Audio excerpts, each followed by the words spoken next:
আমিও আপনাদের মতো নামতে এসেছি।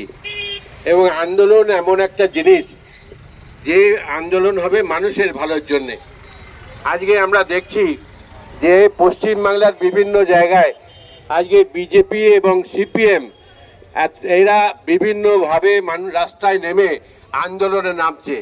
কোথাও আজকে রথ আর পথ আজকে সেটা দেখানোর জন্যে, নতুন পথ দেখানোর জন্যে আজকে সিপিএম এবং বিজেপি রাস্তায় নেমেছে।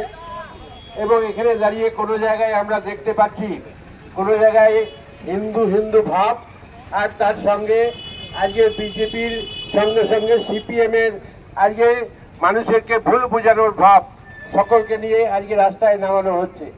কিন্তু তার থেকে বড় বিষয় আমরা লক্ষ্য করছি। আমরা কি লক্ষ্য করছি? আমরা দেখতে পাচ্ছি যে পশ্চিমবাংলায় সব বিষয়ে পশ্চিমবাংলা এগিয়ে। সারা ভারতবর্ষে বাংলার মানুষকে দেখে বাংলার একমাত্র মুখ্যমন্ত্রী, মহিলা মুখ্যমন্ত্রী এতদিন ধরে, এই প্রথম একজন নতুন মহিলা মুখ্যমন্ত্রী হলেন আজকে আপনাদের কাছে আপনারা সবাই জানেন।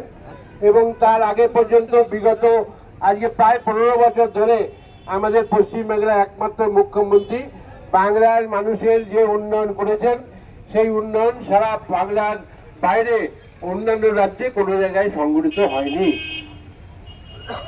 সেখানে দাঁড়িয়ে আমাদের বিগত দিনে আমাদের যে সমস্ত যে সরকার ক্ষমতায় ছিল 34 বছর, এবং এই 34 বছর রাস্তায় নামছে, মানুষ দিয়েছে আপনাদের তৃণমূলকে ক্ষমতায়। মমতা বন্দ্যোপাধ্যায় অন্য কোনো আন্দোলন করবার জন্য মানুষের কাছে পৌঁছায়নি। মমতা বন্দ্যোপাধ্যায় বলেছেন গরিব মানুষের সরকার গড়বেন বলেছেন।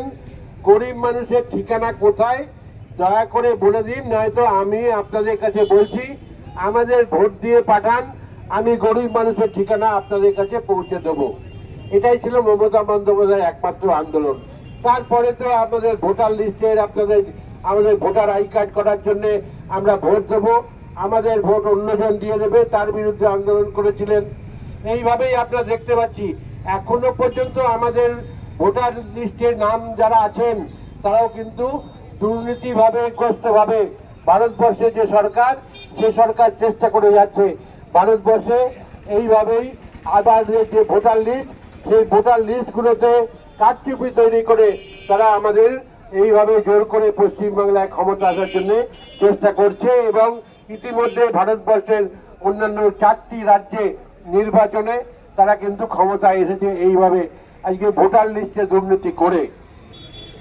আজও ভোটার লিস্টের নাম নেই, তাদের অন্যান্য জায়গায় তাদের নাম, একটা লোকের নাম সেই জায়গায় না থাকার পরেও জবরদস্তি তাদেরকে অন্য জায়গা থেকে নিয়েছে, তাদের ভোটার লিস্টে ভোট আজকে যাকে দেওয়ার ব্যবস্থা করে তারা নির্বাচনে এইভাবে রিগিং করে আজকে নির্বাচিত হয়েছে।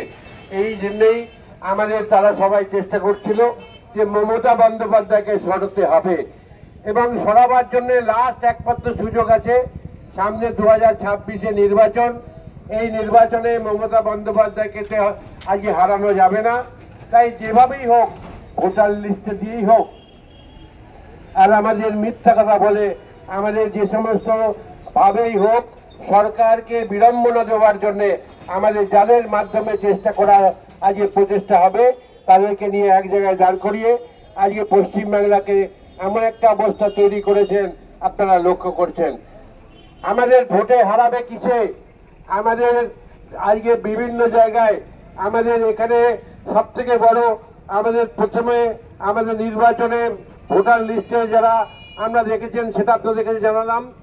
এরপরে আমাদের 26,000 আমাদের যারা আমাদের প্রত্যেকের যারা বিভিন্ন জায়গায় আজকে ভোট আপনাদের বিভিন্ন জায়গায় পড়াশোনার জন্য পরীক্ষা দিয়েছিল, তারা প্রাইমারি স্কুল নয় আজকে সেকেন্ডারি স্কুলের টিচাররা, এই শিক্ষকরা তাদের চাকরির ব্যবস্থা করার জন্য তাদেরকে নিয়েছে আজকে ক্ষমতা আসার জন্য আজকে চেষ্টা করেছিল। তাতে কারা? তাতে কি তৃণমূল কংগ্রেসের কর্মীরা ক্ষমতায় আসার জন্য আজকে পরীক্ষা দিয়েছিল? তাতে সমস্ত মানুষ পরীক্ষা দিয়েছিল এবং পরীক্ষা দিয়ে আজকে তারা নির্বাচিত হয়েছে। আমি জিজ্ঞাসা করছি কেন খালি ছিল, সেটা আমি জিজ্ঞাসা করছি। আজকে পশ্চিমবাংলায় যে সমস্ত